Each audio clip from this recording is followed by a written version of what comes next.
ស្ដីអ្នកគ្នាចឹងនៅក្នុងថ្ងៃនេះខ្ញុំនឹងបង្ហាញអ្នកគ្នាតាក់ទងជាមួយនឹងភាពខុសគ្នារវាង MBR ហើយនិង GPT ព្រោះជាទូទៅចំពោះបងប្អូនដែលទើបតែចូលរៀនក្នុងវិស័យ IT ឬក៏អ្នកទាំងអស់គ្នារៀនតាក់ទងមួយកុំព្យូទ័រចឹងនៅពេលដែលអ្នកទាំងអស់គ្នា boot Windows ថ្មីឬក៏យើងហៅភាសាសាមញ្ញថាភាសាឈូសកុំព្យូទ័រណាអញ្ចឹងអ្វីដែលអ្នកទាំងអស់គ្នាត្រូវស្វែងយល់នៅលើកុំព្យូទ័រមុននឹងយើងចាប់ផ្ដើមឈូសឬក៏មុននឹងយើងចាប់ផ្ដើម boot Windows ថ្មីគឺអ្នកទាំងអស់គ្នាត្រូវស្វែងយល់តាក់ទងជាមួយនឹងប្រភេទការឈូសជាលក្ខណៈ hard disk របស់យើងជាប្រភេទ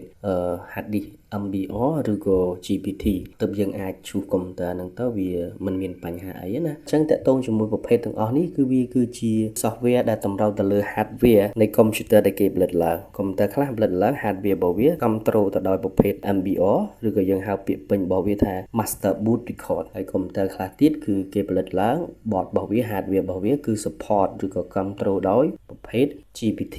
ដែលពាក្យពេញរបស់វាគឺ Guide Partition Table អញ្ចឹងភាពខុសគ្នារបស់វាហើយនឹងថាតើយើងគួរប្រើប្រាស់ GPT ហើយនឹង MBR អញ្ចឹងខ្ញុំបង្ហាញអ្នកទាំងអស់គ្នាឥឡូវនេះ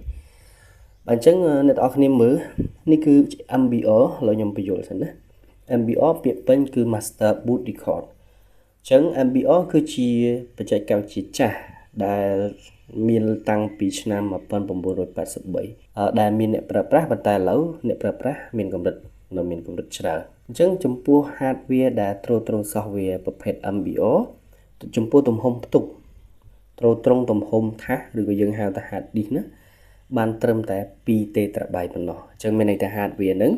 អាចផ្ទុកទិន្នន័យបានត្រឹមតែ2 TB ប៉ុណ្ណោះអញ្ចឹងបើសិនបើអ្នកមាន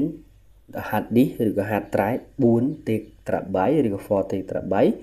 នោះ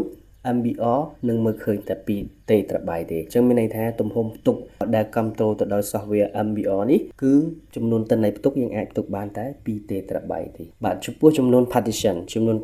ដូចឧទាហរណ៍ថាយើងចង់ចែក drive ណាមាន drive C drive D drive F drive A ចឹងទៅអញ្ចឹងចំពោះ MBR software ប្រភេទ MBR គឺបានត្រឹមតែ4ប៉ុណ្ណោះអញ្ចឹងមានន័យវាបង្កើត drive សម្រាប់ផ្ទុកទិន្នន័យបានតែ4ទេចឹងលើសពី4គឺអត់អាចបង្កើតបានទេមួយទៀតតកតងជាមួយនឹងភាពធន់អញ្ចឹងទិន្នន័យនៃការបែងចែក partition ត្រូវបានរក្សាទុកតែមួយកន្លែងគត់អញ្ចឹងបើវាខូចនោះទិន្នន័យនៅក្នុង partition ទាំងអស់ត្រូវបាត់បង់ឬរកមិនឃើញហើយចំពោះប្រព័ន្ធប្រតិបត្តិការគឺដើរជាមួយនឹង BIOS ចាស់តែឥឡូវយើងក៏លេខមើលតកតងជាមួយនឹង GPT គេដាក់ថាពាក្យពេញរបស់វាគឺ Guide Partition Table អញ្ចឹងគឺជាស្តង់ដារថ្មីដែលមកជំនួសឲ្យ MBR និងជាផ្នែកមួយនៃស្តង់ដារ UEFI ជំនួសឲ្យ BIOS បាទអញ្ចឹងយើងមើលទំហំផ្ទុកស្ទើរតែគ្មានដែនកំណត់អាចទៅដល់ 10 TB អញ្ចឹងវាធំមែនទែនវាស័ក្តិសមបំផុតសម្រាប់ hard drive ធំនាពេលបច្ចុប្បន្នមួយទៀតចំនួន partition នៅក្នុង Windows អ្នកអាចបែងចែក partition បានរហូតទៅដល់128 partition ដោយមិនចាំបាច់បង្កើត extend partition ឡើយអញ្ចឹងមានន័យថា hard disk របស់យើងនៅក្នុងកុំព្យូទ័ររបស់យើងនៅពេលដែលវាជាប្រភេទ GPT អញ្ចឹងមានន័យថាវា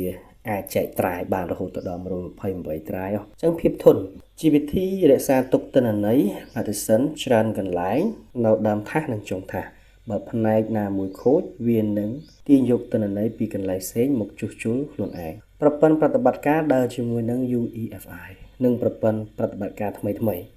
ចឹងដូច Windows 10 11អីចឹងទៅឥឡូវនេះកុំអោយគ្នាយើងពិបាកខ្ញុំសូមសង្ខេបនៅក្នុងតារាងរបស់យើងតែម្ដងនេះតារាងសង្ខេបភាពខុសគ្នាអញ្ចឹងអីគេទៅ MBR វាជាប្រព័ន្ធប្រតិបត្តិការដែល support នៅ hardware ជំនាន់ចាស់មានន័យថាកុំព្យូទ័រជំនាន់ចាស់ឬក៏ software ជំនាន់ចាស់ឧទាហរណ៍ថា Windows HP Windows HP Windows 7 Windows 8អីចឹងទៅអញ្ចឹងភាគច្រើនគឺ hardware របស់វាគ្រប់គ្រងទៅដោយប្រព័ន្ធប្រតិបត្តិការ MBR នឹងឯងបាទហើយចំពោះ GPT គឺ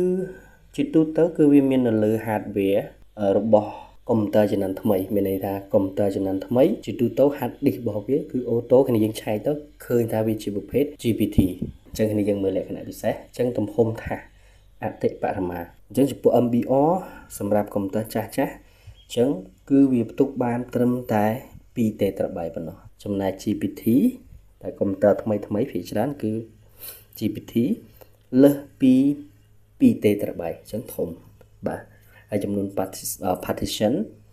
MBR យើងចែកបានតែ4ត្រៃទេចំណែកនៅក្នុង Windows GPT យើងចែកបានរហូតដល់128ត្រៃសុវត្ថិភាពអញ្ចឹង MBR គឺទាប code partition table ងាយខូចចំណែក GPT ខ្ពស់មានការ backup auto បាទ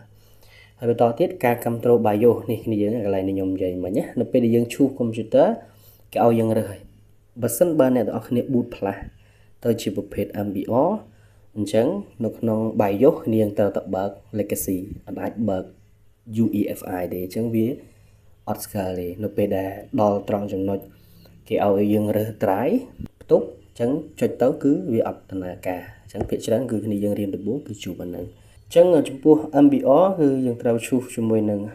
legacy BIOS ចំណែក GPT គឺយើងត្រូវ boot ផ្លាស់របស់យើងទៅជា UEFI បាទប្រព័ន្ធប្រតិបត្តិការដើរលើគ្រប់ Windows អញ្ចឹងគ្រប់ Windows ទាំងអស់អញ្ចឹង Windows 7 HP ណា Windows 2000អីគឺដើរចំណែក GPT ចំពោះឧបករណ៍64 bit ដោយ Windows 7 8 10 11អីចឹងទៅបាទអញ្ចឹងខ្ញុំនឹងផាយអ្នកនរគ្នាតកតងជាមួយនឹងរបៀបនៃការឆែកមើល hard disk នៅក្នុងកុំព្យូទ័ររបស់យើងតើវាជាប្រភេទ GPT ឬក៏ជាប្រភេទ MBR អញ្ចឹងអ្នកនរគ្នាក៏ចុចមកស្ដាំនៅលើ ប៊ូតុង start មកបាទហើយអ្នកនរគ្នាយកពាក្យថា disk management បាទហើយនៅត្រង់នេះគឺកុំព្យូទ័ររបស់ខ្ញុំគឺមាន partition ចំនួន2ដែលយើងហៅថា drive ហ្នឹងទីតាំងផ្ទុកទិន្នន័យអញ្ចឹង drive C ហើយនិង drive D អញ្ចឹងខ្ញុំចង់ឆែកមើល hard disk របស់យើងទាំងអស់នេះតើវាជា GPT ឬក៏ MBR អញ្ចឹងខ្ញុំ right click នៅលើនេះមិននៅលើនេះទេណាកន្លែងបាទចុចមកស្ដាំតើមកអ្នកនរគ្នាយកពាក្យថា property បាទបន្ទាប់មកអ្នកនរគ្នាចុចត្រង់កន្លែង value បាទនេះ partition style អស់នេះមើលឃើញ partition style ចឹង guide partition table GPT ឃើញទេ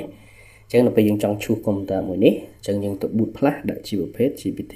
អញ្ចឹងរួចជាការស្រេចអញ្ចឹងវីដេអូរបស់ខ្ញុំមានប៉ុណ្ណឹងបើមានចម្ងល់អ្នកនរគ្នាអាច comment ចូលក្នុងក្រោមវីដេអូជួបគ្នានៅវីដេអូក្រោយ